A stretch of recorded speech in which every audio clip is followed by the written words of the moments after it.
And we're live. Hey, this is Cadillac with the CRP, and we're talking about this weekend's big event with DC. And let me adjust my camera. Sorry about that. With DC and Miocic, we're talking about heavyweights finishing out the show because that's what you're supposed to do. You're supposed to finish out a show with the two people who probably matter the least on the card. And so that's what we're doing tonight. So here we are. Miguel, how you doing tonight, buddy? Hey, I'm excited about the UFC. It's UFC 241 is coming to us. Saturday. You check your local listings for start times and stuff. It's a pay-per-view, so you'll get portions of the card on ESPN and on the streaming stuff. And the live events at the Honda Center in California. Main event, heavyweight title fight. It's a rematch, Cormier and Miocic. So, I rewatched the first fight, and Miocic fought a pretty good fight up until the moment the DC got. And he's gonna have to be perfect to fight a 5-round fight and not get caught in his chinny. But he wasn't fighting a horrible fight against DC. He was moving in and out. He was able to at least nullify some of the wrestling and stuff. So I'm looking at the rematch, and I think the odds are right on. DC's a slight favorite. I totally agree. I think that DC can squeak this out. If it's a decision, DC wins it no matter what. If it's a finish, it's Miocic's fight, and I think that's just how it's going to go. I don't think there's not a lot of excitement behind it, and I think the pay-per-views are going to reflect that. The pay-per-views are going to show that people tuned in to see Diaz fight. Because they're interested in that, and they're not interested in DC and Miocic. They're interested in DC fighting Lesnar. That's never going to happen because Lesnar's a juice head, and he's never going to change that. So that's done. So we can put that in the grave.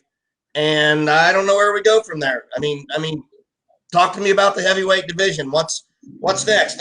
Let's pretend that let's pretend Stipe wins this fight first of all. Then what happens? Well, then you have a trilogy coming.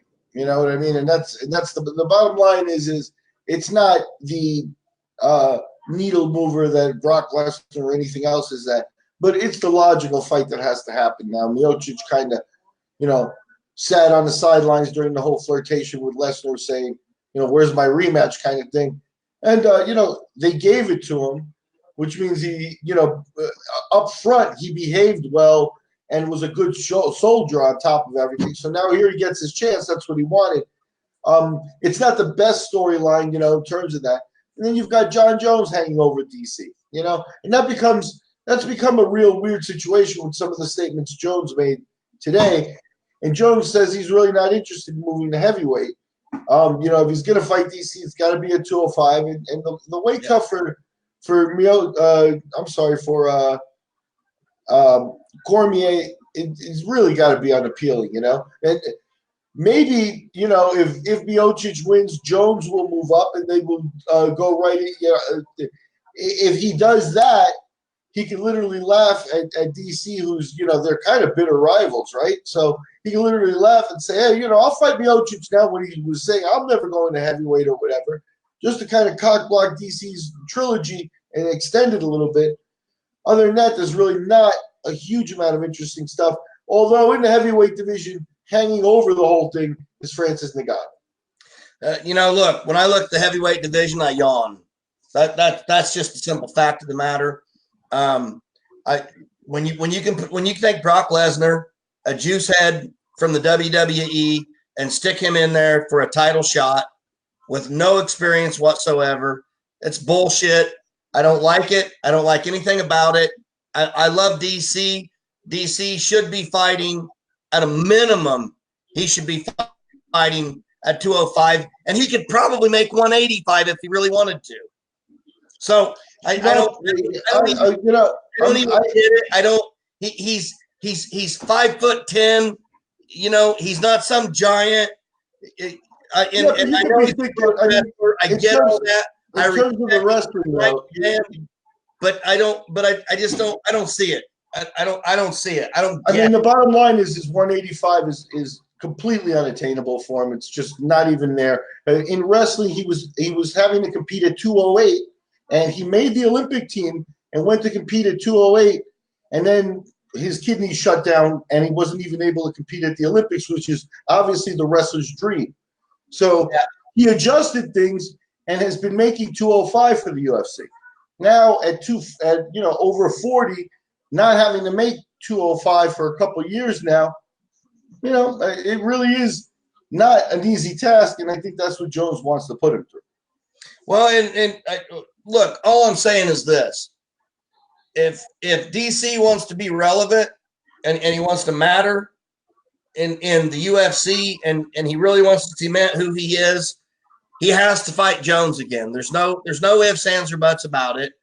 And he can't make 205, or if he does make 205, it's going to be a burden on him.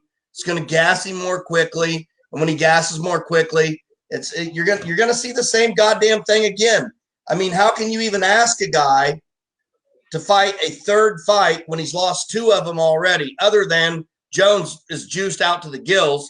So, I mean, I know we can do that, which has everything to do with his anxiety and problems that he's got in life that are not going to be solved with fist fights. He's got a bigger issue where maturation is something that he's going to have to deal with at some point in his life, and it's not now. He lives a privileged lifestyle, and he's going to continue to live it because he's the light heavyweight superstar of the UFC, and they're going to let him do whatever he wants, including steroids. And I just don't give a shit about John Jones. It's just that simple. And with DC, the only way I can give a shit about DC moving forward is to either fight Brock Lesnar, which I really don't give a shit about, or to fight John Jones, which is fighting a cheater. So John Jones has to fight him at heavyweight, or it doesn't even matter. It's just that simple. I don't get it. I don't understand what's happened to the world of fights where it used to matter. And it seems like everything now is just one giant bag of horse shit that they try and spoon feed people like they did Conor McGregor. And you could watch Conor McGregor and you could say, yeah, he's a pretty talented kid, but he's not that good. And suddenly he's the greatest thing since sliced bread. Ronda Rousey. I could have picked 15 girls who could have beat her at that level at that time, and she's the biggest thing in the world. It was ridiculous.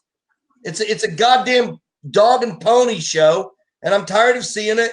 If we're gonna look, if you want to be the WWE, then go wrestle and have somebody write a script for you like Cody Cuntington's doing. And if you don't, then fight. Put your fists up and fucking fight.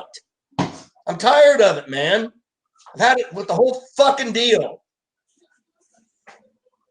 Okay, well, we can leave it at that. You go, the UFC 241s this weekend, the rematch for the heavyweight title. You think, I mean, that's pure competition, really, giving the Honor champion the rematch to get his belt back. It's been kind of a long time coming. So I don't know. That sort of seems to be along the paths of some of what you're talking about. But, I mean, Miocic didn't really move the bar that much in recognition and stuff.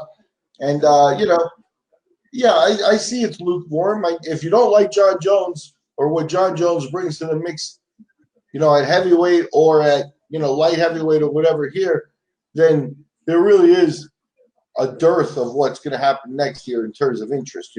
I saw Stefan Struve or Gustafsson, rather, one of those fellas canceled his one of those two European guys. I hate to mix them up, but one of them is canceled his retirement to come back and fight Ben Rothwell.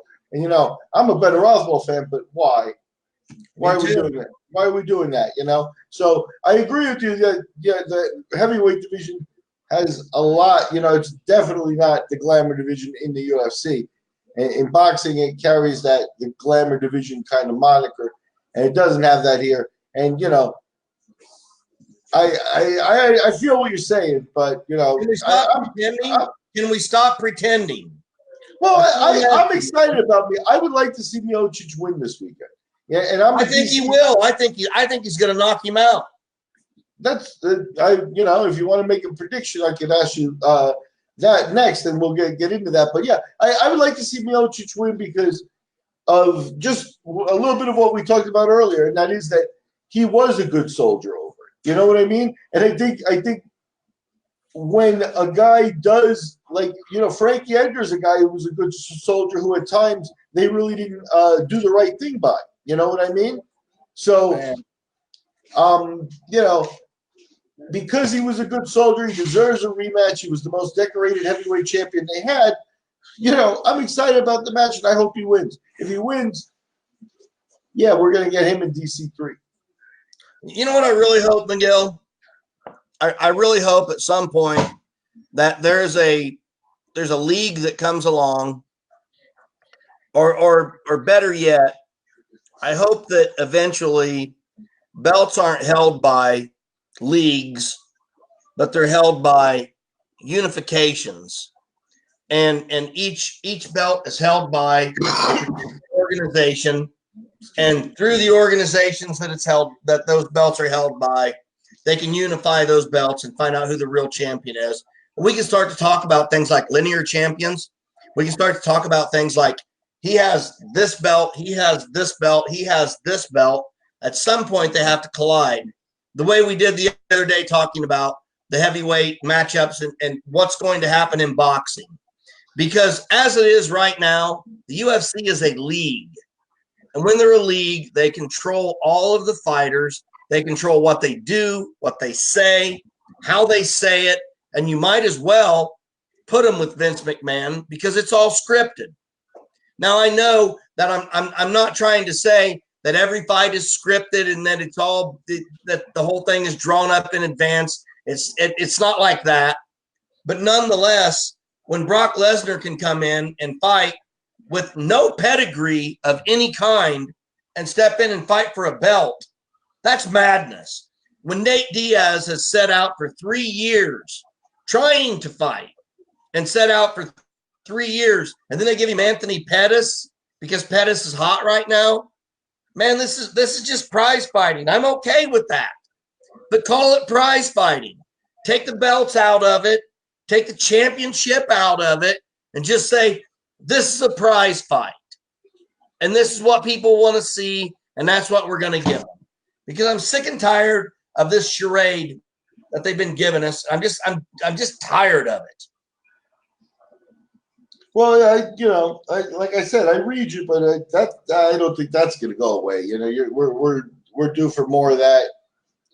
There'll be some type of recycling of talent at some point down the line. Maybe we're in for 3 to 5 years. A blonde division. I think that's kind of where you're heading to. Is that here we have this weekend's world heavyweight title fight, right? It's a rematch. It should be everything that the UFC builds, and you know they've done the bells and whistles around the fight, you know, but because it was a B choice after the Lesnar idea and the whole waiting and flirting and stuff like that, there are probably a lot of people in your camp that are just not excited for the fight at this point. And you also can't escape the image that you weren't even able to deliver what you want. And the guys that paid for it the most are the fighters. They're all a year older, you know, they're all this, that, and the other stuff. So, but it is the world heavyweight title fight this weekend, and you know that's why they should be getting behind it. And then now they are. But yeah, I agree with you. In the build-up and stuff like that, it really, you know, I don't know. It hasn't been exactly like the Couture days, like, you know, like a real heavyweight title fight. Hey, Miguel, how many people watched Shevchenko fight this weekend? I don't know, but you know, those who did caught a treat. You know, she's pretty spectacular. So you know, we'll see what you get. She's great. She's great. Can we get an opponent for her? I mean, really? You know, Carmouche had a win over her, I think. Yes, she did. I understand the history, but that was 8 years ago or 6 years ago, whatever it was. What I'm saying is this. the UFC they're regurgitating old fights, and they're saying, oh, this matters now, when you and I both know that when okay, take